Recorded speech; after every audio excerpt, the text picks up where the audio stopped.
13 जून 1968 की वाणी चल रही थी। दूसरे पेज के मध्यांत में बात चल रही थी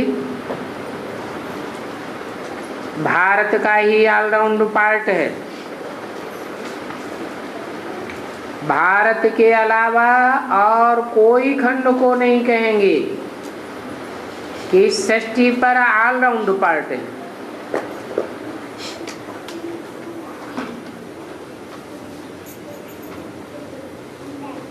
ये भारत सच्च खंड है। सच्चा और ट्रुथ भगवान ही आकर के सच्चखंड स्थापन करते हैं। फिर झूठ खंड रावण बनाता है।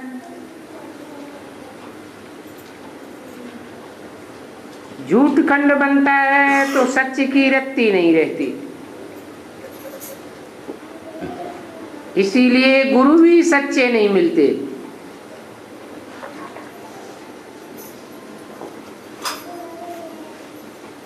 अभी तुम समझते हो कि गुरु जिनके अंधले उनके चेले भी सत्यानाश हो जाते हैं, क्योंकि वो भी पूरे अंधे होते हैं। वो सन्यासी तो फॉलोअर्स हैं अपने गुरु के। उनके फॉलोअर्स गृहस्थी भी बनते हैं, तो उन गृहस्थियों को फॉलो कैसे कहेंगे?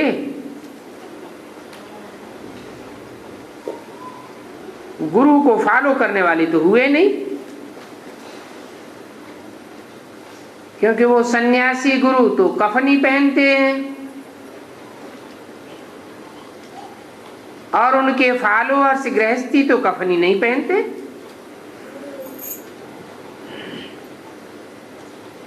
अभी तो बाप खुद कहते हैं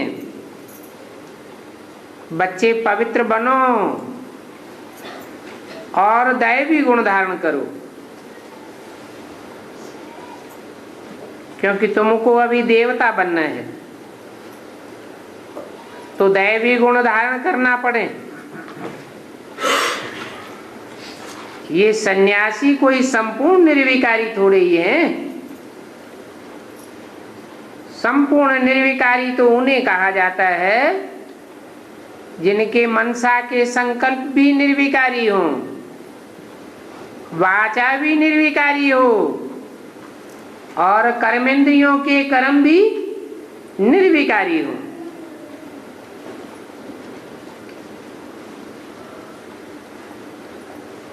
वो सन्यासी तो घड़ी घड़ी विकारियों के पास जाकर के जन्म लेते हैं।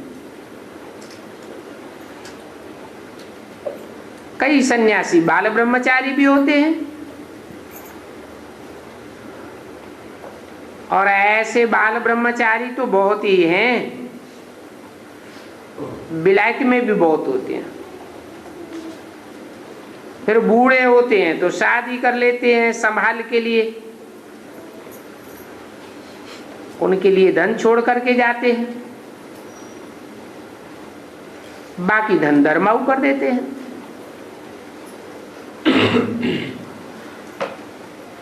यहाँ तो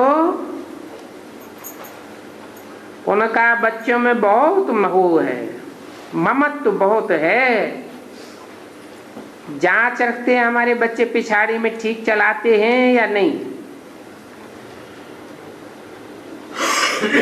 परंतु आजकल के तो बच्चे हैं ही बिच्छू टिंडन। सोचते हैं बाप वानप्रस्थ में गया तो अच्छा हुआ, हमको चाबी तो मिल गई। जीते जी सारा खाना ही खराब कर देते हैं। फिर बाप को भी कहने लग पड़ते हैं यहां से निकल जाओ। तो अभी बाप समझाते हैं कि तुम बच्चे प्रदर्शनी में ये लिख सकते हो कि बहनों और भाइयों आकर के रचयिता और रचना के आदि मध्य अंत का ज्ञान सुनो। कैसे ये सृष्टि आदि में सतो प्रधान होती है और कैसे सारी सृष्टि अंत में तमो प्रधान बन जाती है। इस सृष्टि चक्र को जानने से तुम चक्रवर्ती देवी देवता विश्व के महाराजा महारानी बन जाएंगे। ये बाबा बच्चों को ज्ञान देते हैं, क्योंकि सदगति क्या है, ज्ञान से करने वाला सदगुरु एक ही है, बाकी सभी तो अंधले गुरु हैं। खुद अंधकार में है, चेलों को भी अंधकार में ले जाते।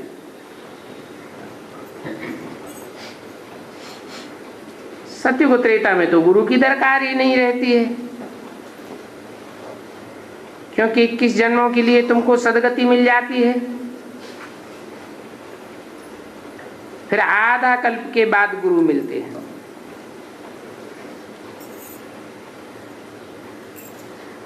वो गुरु भी अंधे, उनके फॉलोअर्स भी अंधे हो जाते। ये है ही अंधों की दुनिया।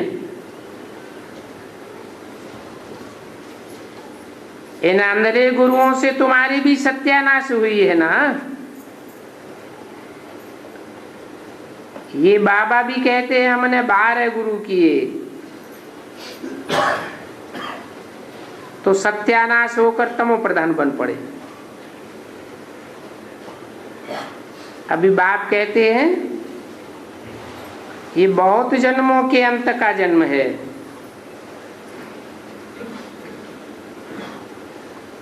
मैं इनमें ही प्रवेश करके ब्रह्मा के सामने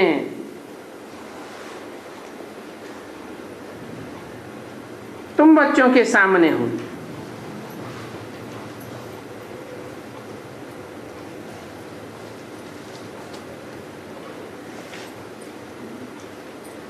विष्णु को 4 भुजाएं क्यों देते हैं?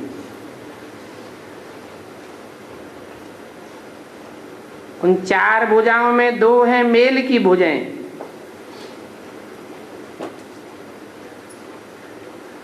और 2 फीमेल की हैं।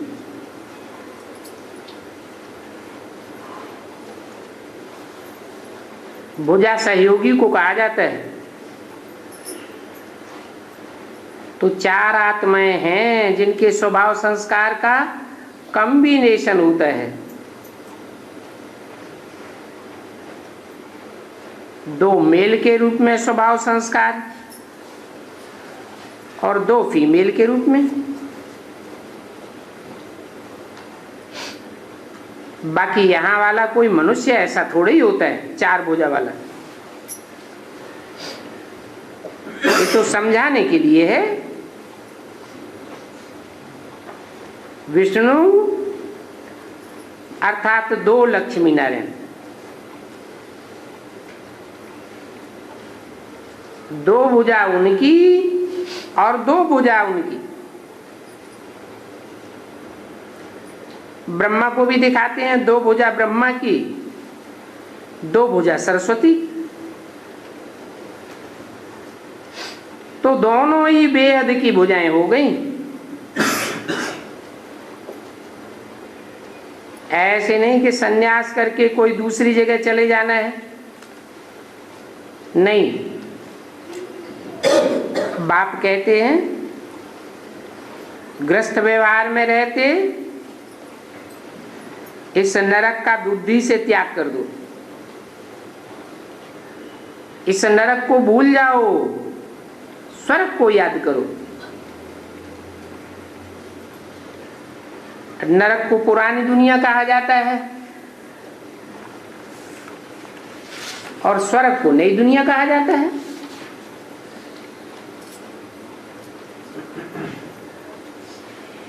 13 जून 1968 की वाणी का 3रा पेज। नरक और नरकवासियों से बुद्धि योग हटाकर स्वर्गवासी देवताओं से बुद्धि योग लगाना है।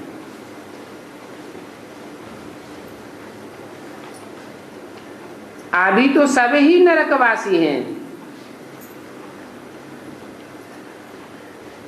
परंतु आत्माएं तो पार्ट बजाने वाली है ना। कोई स्वर्ग में पार्ट बजावेंगी, पक्के देवता का पार्ट बजावेंगी, कोई कच्चे देवता का पार्ट बजावेंगी।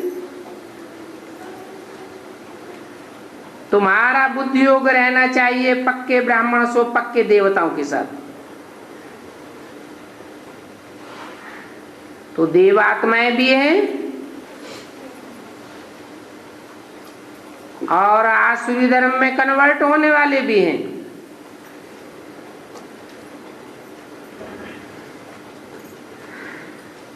ये बच्चे पढ़ते हैं तो बुद्धि में रहता है हम ये इम्तिहान पास करेंगे फिर यह बनेंगे। इन गुरु लोगों के पास तो कोई भी अहम ऑब्जेक्ट नहीं होती। ये क्या बनाते हैं? हमारी भी सत्यानाश कर दी और भारत की भी सत्यानाश कर दी। भारत की तो और ही सत्यानाश कर दी है। आगे गुरु करते थे जबकि वानप्रस्थावस्था होती थी।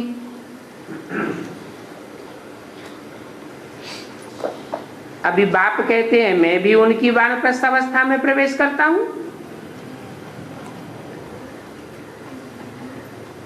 मैं उनमें आता हूं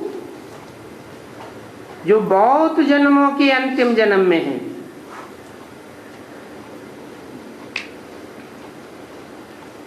चक्कर लगाते लगाते 84 के चक्र में आते आते अंत में सत्यानाश हो गई है।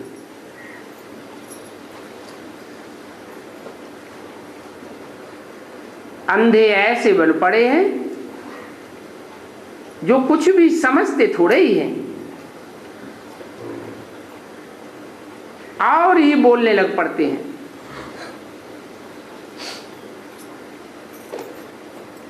दुनियावी लोग कहते हैं अपन को भगवान समझते हैं, फलाना कहते हैं।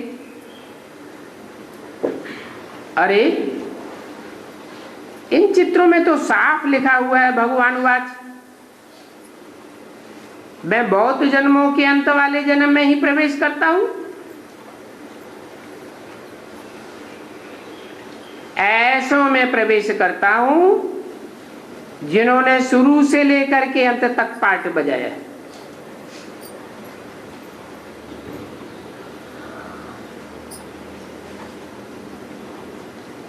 इनमें ही प्रवेश करता हूं।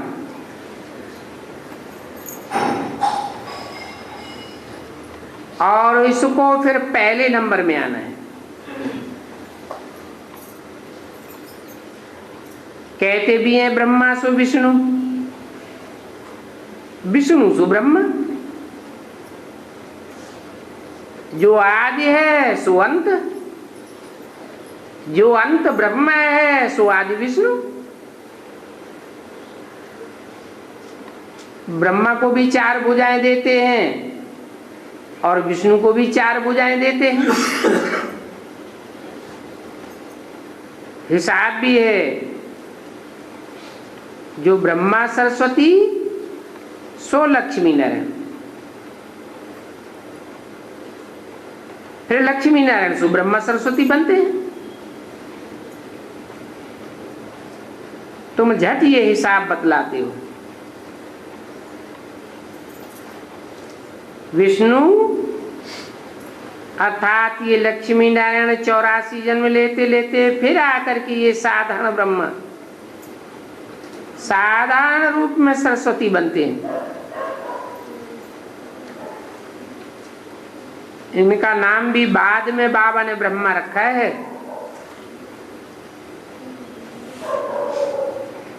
नहीं तो कोई बताए कि ब्रह्मा का बाप कौन है।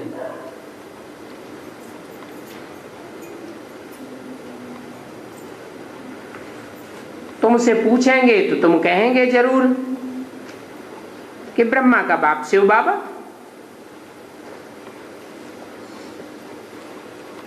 तो शिव बाबा ने कैसे रचा? जरूर अडॉप्ट किया। अभी बाप कहते हैं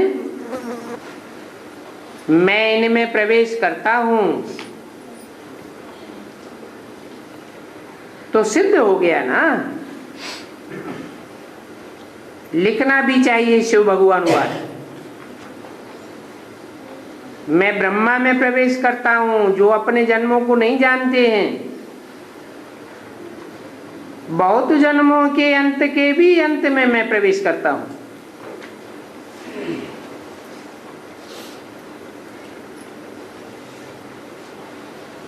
बहुत जन्म कितने? 84। और 84वें जन्म का अंत क्या हुआ? बहुत जन्म होते हैं 84। 84वें जन्म में प्रवेश करता हूं तो नाम बदल देता हूं। नाम पड़ता है ब्रह्मा। फिर ब्रह्मा के भी अंतिम जन्म के हिस्से में प्रवेश करता हूं।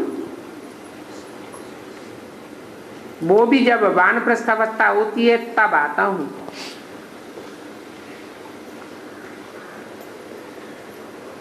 ब्रह्मा की आयु कितनी हुई? टोटल आए 100 साल। 60 साल की अवस्था में प्रवेश करता हूं।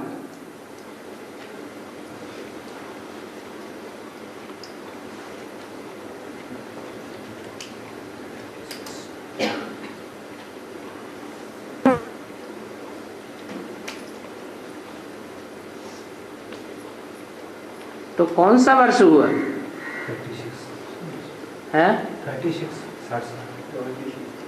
36 में प्रवेश करता हूं। अगर 36 में प्रवेश करता हूं तो यह बात बाप कहते हैं, यह कहने वाला कोई और है। बाप के रूप में प्रवेश करता हूं, और प्रवेश करता हूं तो प्रत्यक्ष होता हूं क्या? प्रत्यक्ष तो नहीं होता हूं। ब्रह्मा की भी जब वानप्रस्थ अवस्था हो तो कब होती है ब्रह्मा की वानप्रस्थ अवस्था? 76 में होती है। 76 में भी संपन्न स्टेज नहीं कहेंगे, क्योंकि संपन्नता वर्ष सन 77 मनाया गया। तो 77 में वानप्रस्थ अवस्था पूरी हुई। 60 साल कि 100 साल है? हाँ, ब्रह्मा की दादा लेखराज की 100 साल अवस्था नहीं हुई। किसकी हुई? प्रजापिता ब्रह्मा। तो जब दुनिया पतित और पुरानी हो जाती है तब ही मैं आता हूं।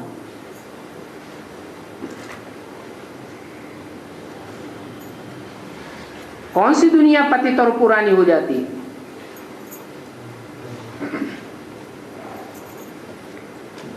बाहर की दुनिया तो अभी भी पतित होती जाती है।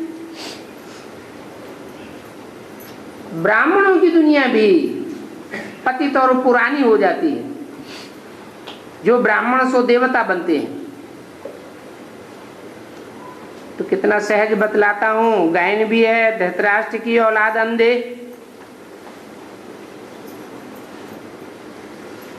ये दुनिया वालों के लिए बोला है या ब्राह्मणों के लिए बोला है?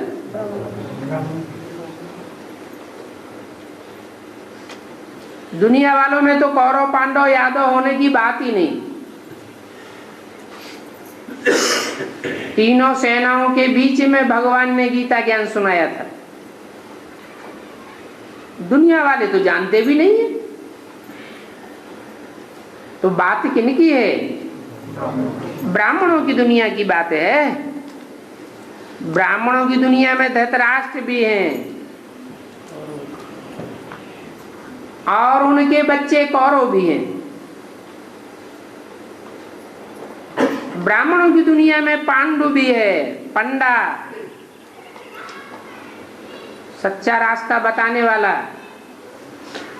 और पंडा के बच्चे पांडव भी हैं।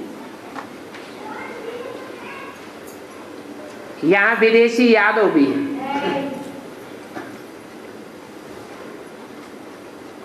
जो द्वापर युग से विदेशी धर्मों में कन्वर्ट हो जाते हैं।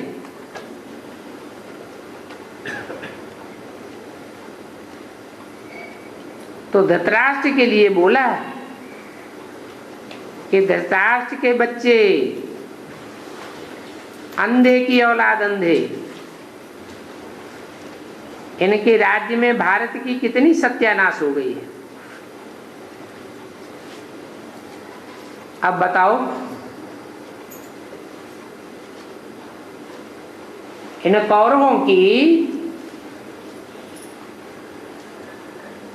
कौरवों के राज्य में भारतवासियों की सत्यानाश की किसने? इसका निमित्त कौन है? अरे यथा राजा तथा प्रजा।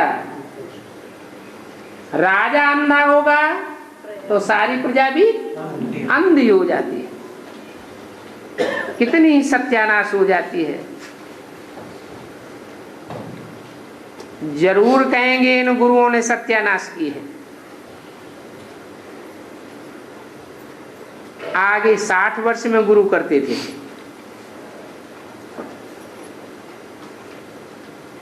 अभी तो जन्म से ही गुरु कर देते हैं।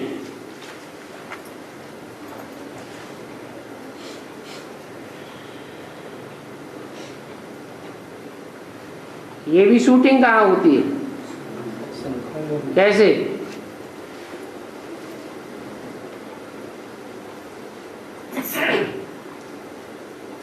यज्ञ के आदि में चाहे ब्रह्मा हो चाहे प्रजापिता हो, 60 वर्ष की एज में जब प्रवेश किया तो गुरु बना।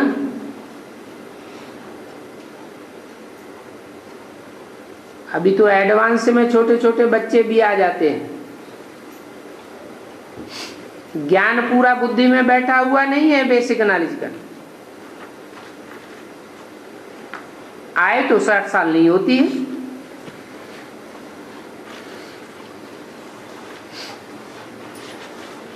ये छोटी उम्र में गुरु करना कहां से सीखे हैं?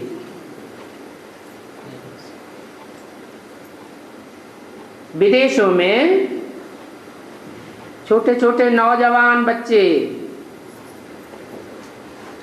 सन्यासी बन जाते हैं। कहां से सीखे? क्रिश्चियन से सीखे? अरे छोटेपन में गुरु करने की दरकार ही क्या? ज्ञान में छोटा और बड़ा किसे कहा जाता है?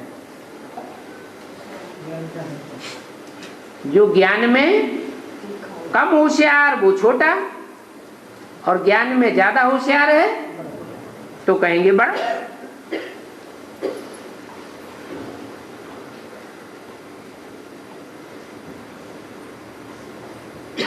समझते हैं छोटेपन में मरेंगे तो सदगति को पालेंगे। अभी बाप समझाते हैं, यहां इस पतित दुनिया में कोई की भी सदगति नहीं हो सकती, क्योंकि पतित दुनिया में सब पतित हैं और पावन दुनिया में सब पावन ही होंगे। बाप कहते हैं तुम्हारे गुरु लोग अंधे थे तो तुम्हारी सत्यानाश हो गई। अभी ऊंच ते ऊंच बाप तुमको मिला है तो कितना ऊंच बनाते हैं। भक्ति में तुम सीढ़ी उतरते आए हो।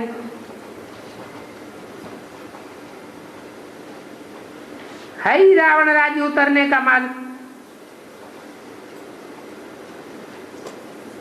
विषयी विकारी दुनिया शुरू हो जाती है।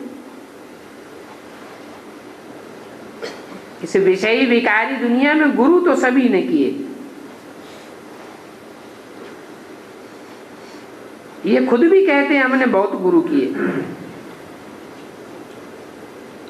इन गुरुओं ने ऐसी ऐसी बातें सुनाई हैं जो गालियां ही गालियां दी हैं।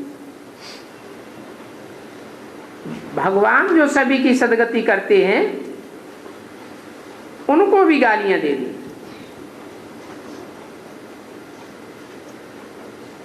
कहते हैं ईश्वर सर्वव्यापी है। कुत्ते बिल्ले उल्लू गधे सभी में ईश्वर है, कण कण में भगवान है।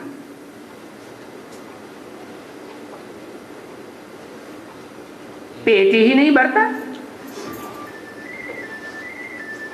ऐसी ऐसी हिडियत पने की गालियां देने लग पड़ते। कहते हैं ठिक्कर भीतर में परमात्मा है। बाप कहते हैं ऐसे जो बन जाते हैं तो चेलों की भी सत्यानाश हो जाती है, तो गुरुओं की भी सत्यानाश हो जाती है। ऐसे ऐसे हिरण्याकश्यप बन जाते हैं कि अपन को ही ईश्वर का रूप बतलाने लग पड़ते हैं। माताएं उनके पैर धो करके पीती हैं।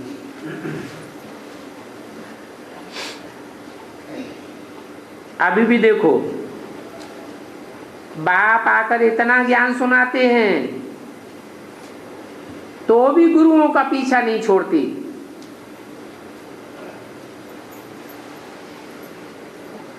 बहुत जंजीरें पड़ी हुई हैं और जंजीरें भी कोई बहुत मोटी होती हैं, कोई पतली होती है। कोई सोने की जंजीर, कोई लोहे की जंजीर। लोहे की जंजीर लौकिक दुनिया वालों की होती है, सोने की जंजीर अलौकिक ब्राह्मण परिवार में पड़ती है।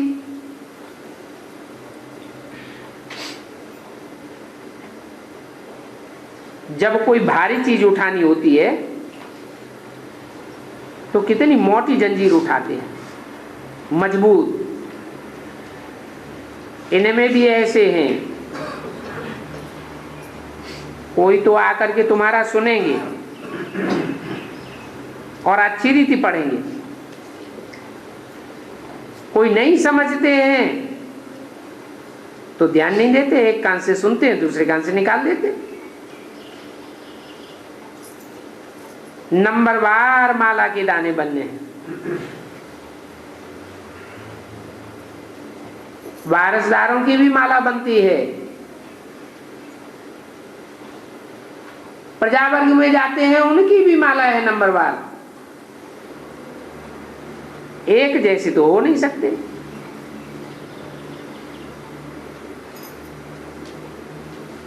मनुष्य भक्ति मार्ग में माला सिमरते हैं।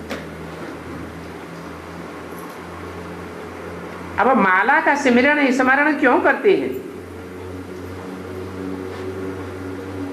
इस बात का पाई का भी ज्ञान नहीं है।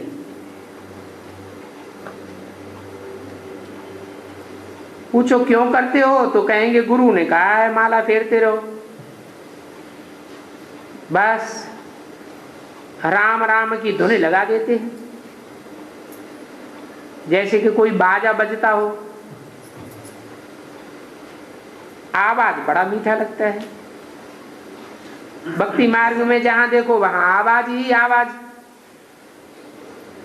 बस बाकी जैसे कि कुछ जानते ही नहीं। अब उनसे पूछो राम किसको कहा जाता है?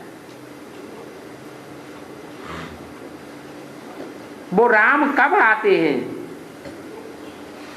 कुछ भी जानते नहीं। राम को त्रेता में ले गए हैं, कृष्ण को द्वापर में ले गए हैं। फिर राम को 14 कला संपूर्ण और कृष्ण को 16 कला संपूर्ण। अरे उतरते युग में कलाएं कम हो जाएंगी या 2 कलाएं 4 कलाएं बढ़ जाएंगी। फिर फिर शास्त्रों में लिखा हुआ है सत्युग 16 कला संपूर्ण, त्रेता में 2 कलाएं कम हो जाती हैं, द्वापर युग में 8 कलाएं रह जाती हैं, कोई तुकतान ही नहीं बैठती।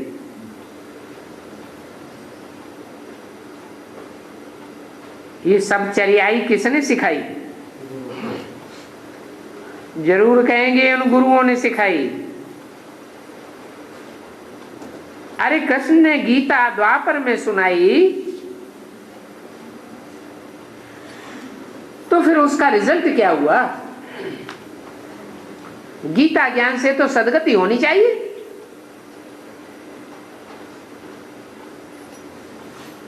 फिर द्वापर के बाद कौन सा युग आया? सदगति का युग है, सतयुग है या दुर्गति का युग है? ये तो और ही पतित बन पड़े। तो भगवान के आने का फायदा क्या हुआ? द्वापर के बाद तो कलयुग आता है, तमो प्रधान युग है। अभी बाप कहते हैं मैं तो कलयुग अंत और सतयुग आदि के संगम पर आता हूं और आकर के तुमको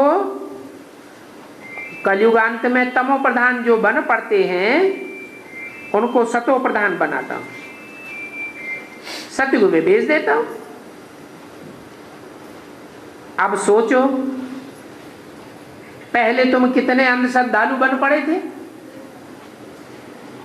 गुरुओं ने जो बोला सत्य वचन महाराज, ऐसी अंधश्रद्धा की भक्ति से तुमने दुर्गति को पाई लिया। अभी बाप समझाते हैं जो कांटों से फूल बनने वाले होंगे वो तो झट समझ जाएंगे।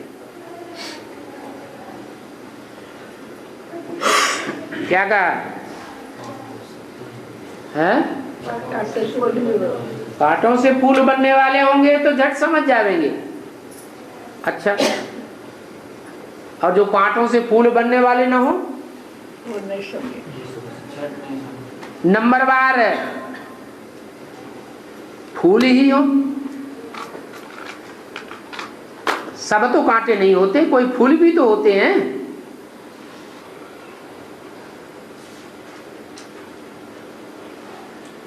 तो जो फूल होंगे वो झट नहीं समझेंगे, समझेंगे, फूल झट समझेंगे।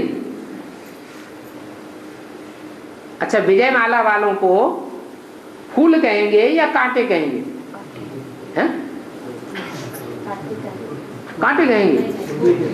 विजय माला से जो आत्माएं पवित्र आत्माएं निकलेंगी जिनमें जन्म जन्मांतर की प्योरिटी के संस्कार हैं उनको फूल कहें या कांटा कहें? कांटा तो नहीं कह सकते। फिर उनकी बुद्धि में क्यों नहीं बैठता?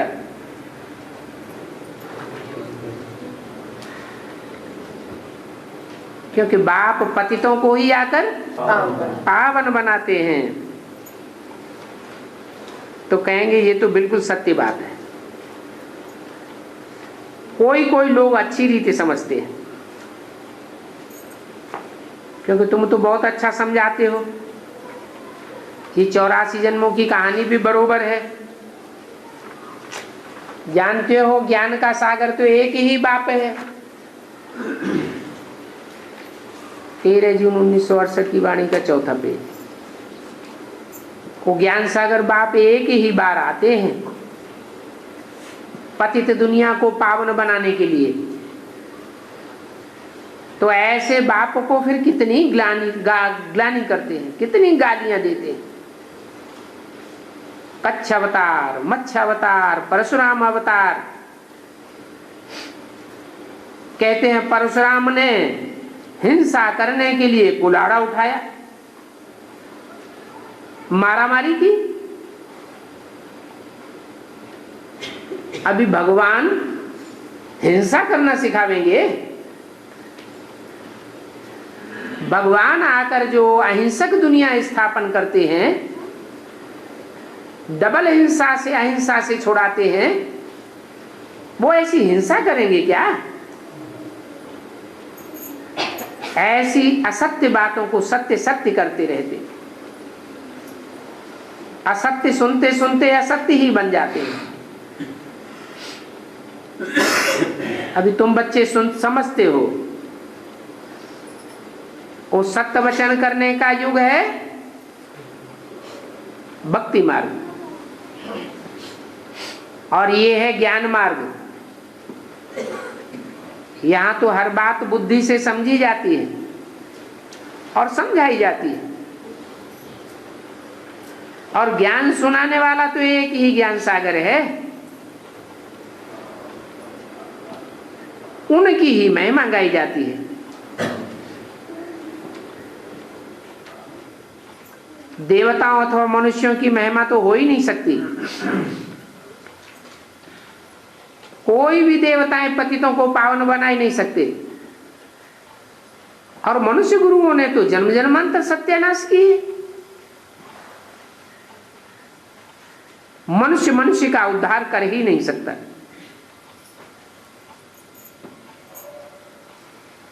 अभी एक ही बाप है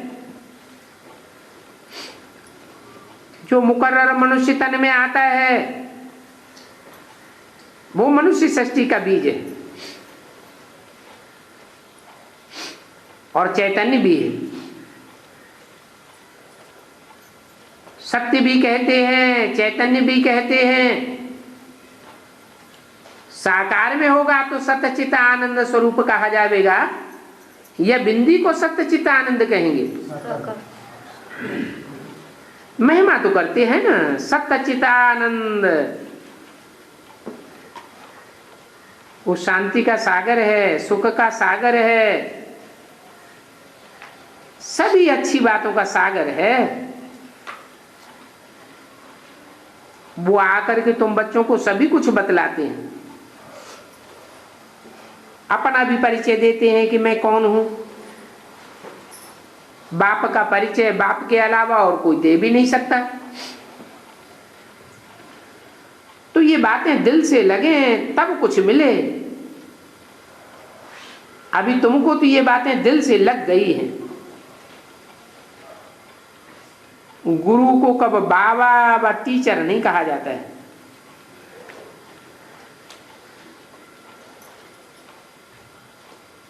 तुम्हारे पास बहुत बुद्धि भी आते हैं जो कुछ भी समझते नहीं है।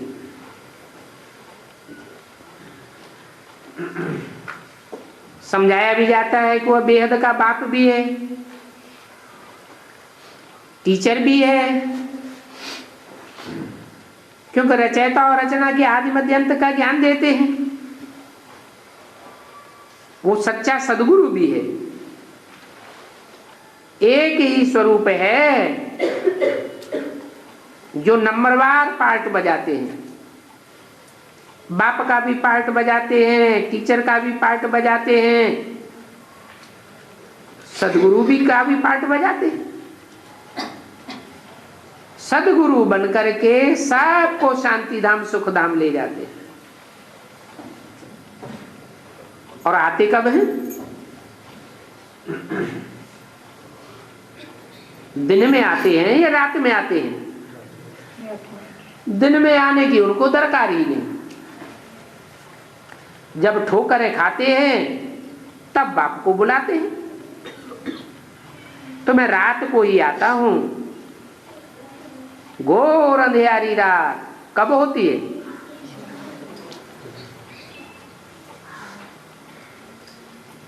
बाहर की दुनिया में कहें घोर अंधियारी रात, या ब्राह्मणों की दुनिया के बीच कहें घोर अंधियारी रात? क्यों? ब्राह्मणों में तो फिर भी ज्ञान होता है, घोर अंधियारी रात कैसे कहें?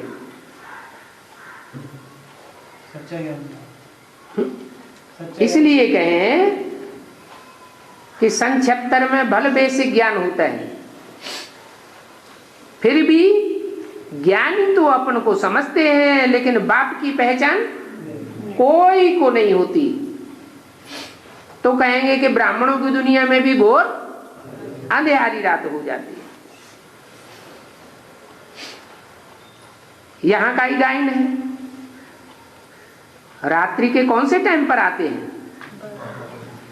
कहते हैं घोर अंधियारी रात, रात्रि के 12 बजे शिवरात्रि मनाते हैं।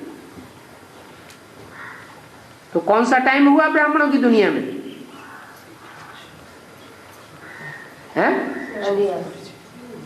ब्राह्मणों की दुनिया में संगम युग 100 वर्ष का है। उसमें घोर अंधियारी रात का टाइम कौन सा हुआ? अरे कलयुग के अंत का। हाँ, तो वो टाइम कौन, 100 वर्ष के अंदर कौन सा टाइम है जो घोर अंधियारी रात, रात्रि के 12 बजे का टाइम है?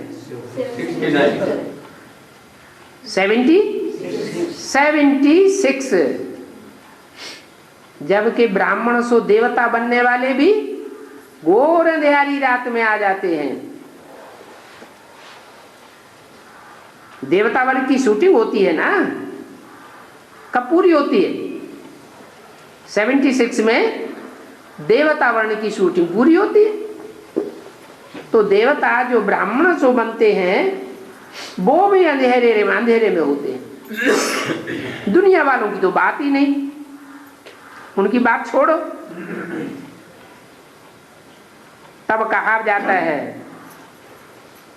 ब्रह्मा का दिन सो ब्राह्मणों का दिन, ब्रह्मा की रात सो ब्राह्मणों की रात। दादा लेखराज ब्रह्मा की घोर अंधियारी रात भी कब कहें?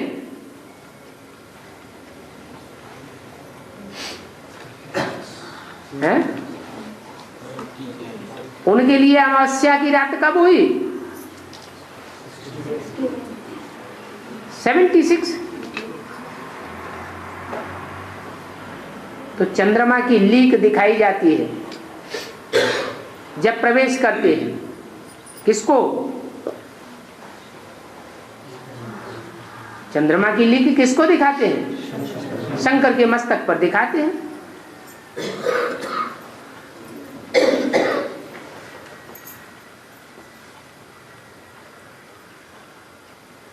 अभी है रात, अभी भी दिन नहीं हुआ है। घोर सोजरा कहें क्या? अभी भी अंधेरा है। अभी भक्ति मार्ग का अंत होता है। रात में धक्के बहुत खाने पड़ते हैं। भगवान को ढूंढने के लिए पहाड़ों पर, तीर्थों पर इधर उधर कितना भटकते हैं। अब वहां क्या रखा हुआ है? कुछ भी नहीं रखा हुआ है। महिमा बहुत कर देते हैं। जैसे स्वामी राम तीर्थ के लिए कहते हैं तो वो जंगल में जाते थे।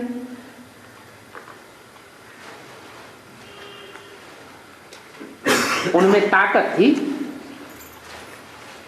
तो जंगल में रहते थे। ब्रह्म में लीन होने के लिए कितना माथा मारते हैं,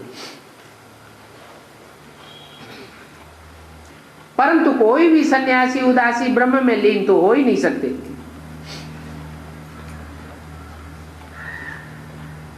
समझते भी नहीं है कि ब्रह्मलोक कहाँ है। बल गीता में गाया हुआ है कि मैं सूरज चांद सितारों की दुनिया से परे रहता हूं, फिर भी जानते नहीं है। अभी बात समझाते हैं,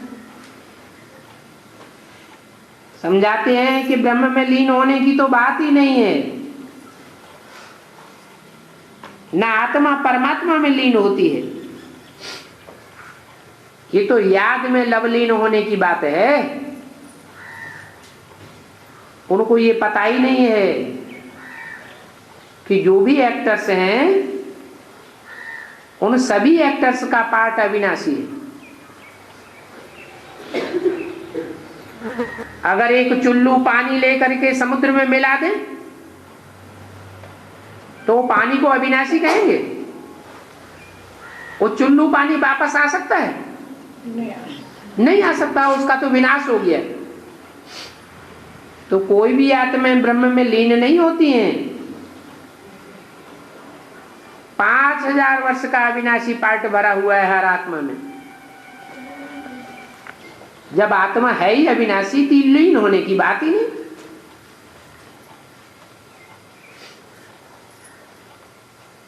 ड्रामा में अविनाशी पार्ट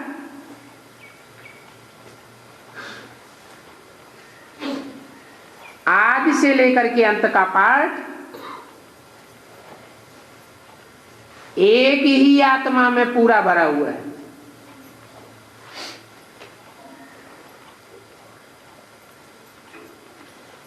बाकी में कहेंगे नंबरवार।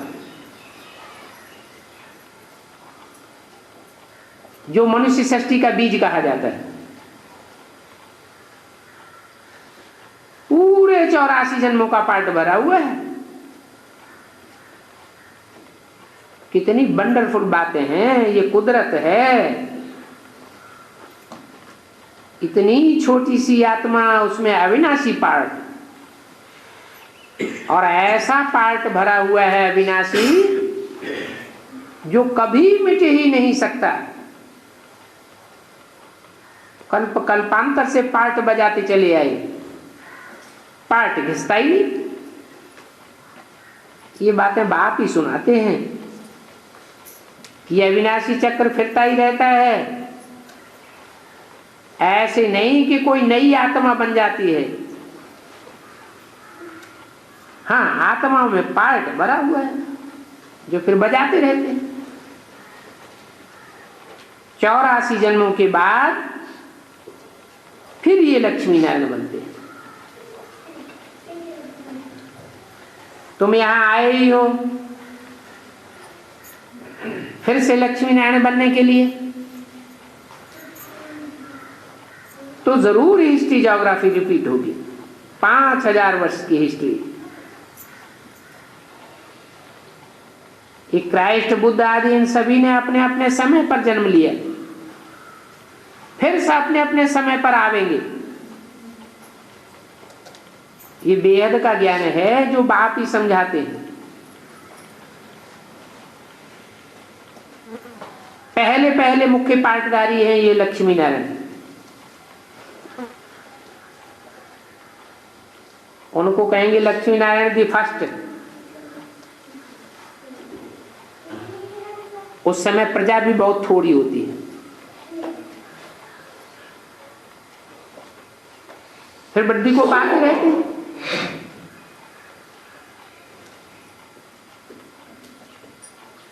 गाते भी हैं फकीरानु साहब। अभी तुम सभी फकीर हो ना,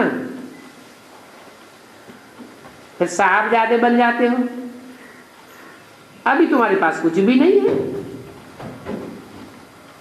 खाली हो गए हो, तो तुम फकीर ठहरे।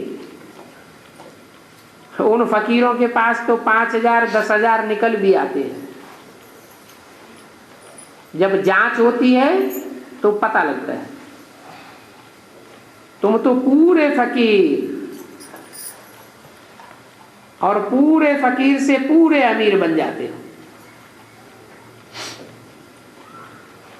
तुमसे जास्ती साहूकार इस दुनिया में और कोई बनता ही नहीं।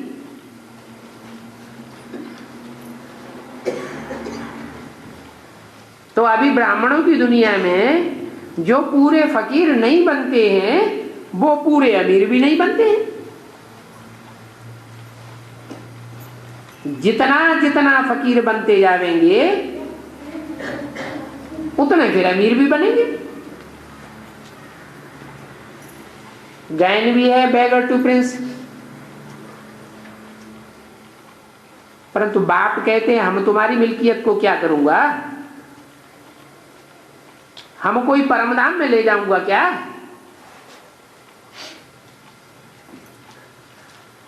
बच्चे बाप को देते हैं, ईश्वरीय सेवा में लगाते हैं, खुद फकीर बन जाते हैं, तो बाप क्या परमधाम में ले जाता है?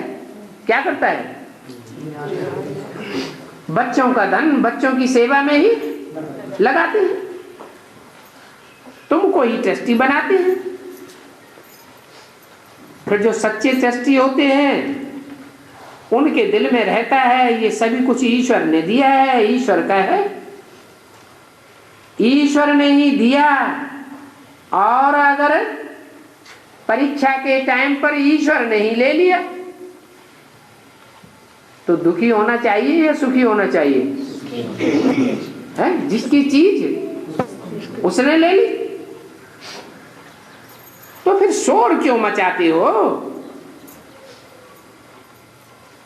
शोरगुल मचाना चाहिए कि हम तो बर्बाद हो गए।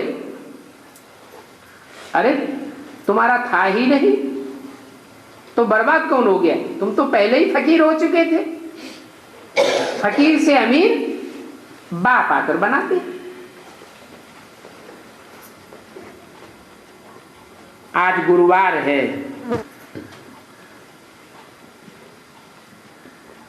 तो बृहस्पति की दशा हो जाती है।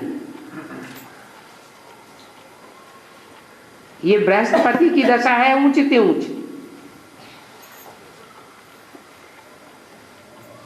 ये बहुत ऊंचते ऊंच दशा है। ऐसी दशा जिनके ऊपर बैठती है वो स्वर्ग में तो जरूर आवेंगे। ये दशाएं क्या होती है? राहु की दशा सबसे खराब, कहते हैं शनिचर की दशा, मंगल की दशा। बृहस्पति की दशा सबसे ऊंची बताते हैं। ये क्या होता है?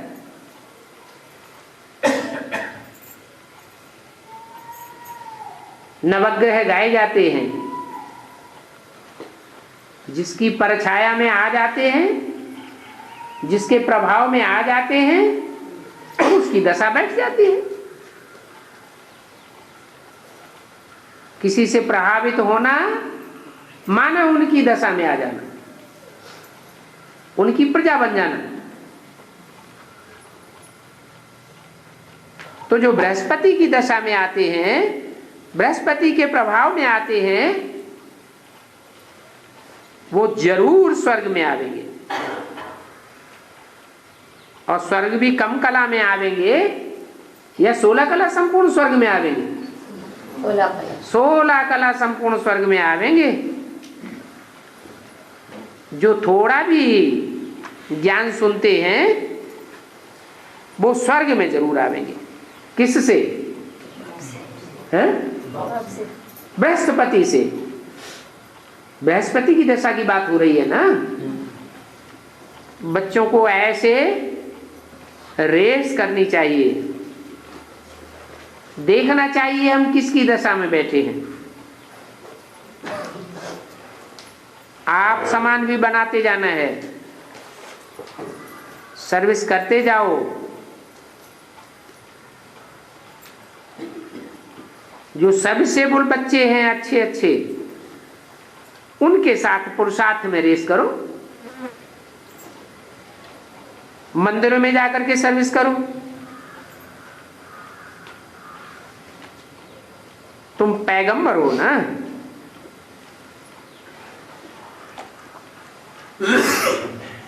बाप का पैगाम देते हो। उन क्राइस्ट बुद्ध आदि को पैगंबर थोड़े ही कहेंगे। उनको कौन सा बाप मिलता है जो उनको पैगंबर कहे? बाप तो तुमको मिला है। वो कोई पैगाम नहीं लाते हैं। तुम बच्चे बाप का पैगाम देते हो।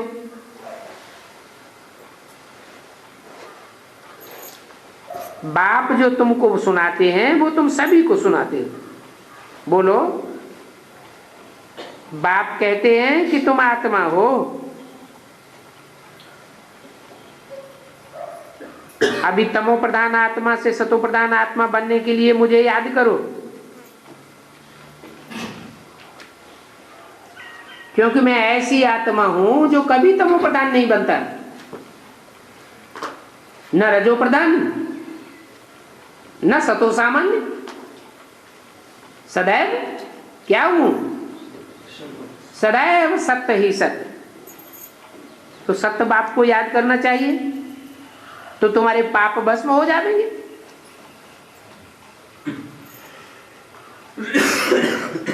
ये गंगा नदियों आदि का स्नान करने से तो और ही पाप चढ़ते हैं। इसलिए बाप कहते हैं एक से सुनो, औरों से सुनेंगे तो पतित बन पड़ेंगे। उन नदियों आदि में तो गंदा पानी होता है, कितना कचरा हो जाता है।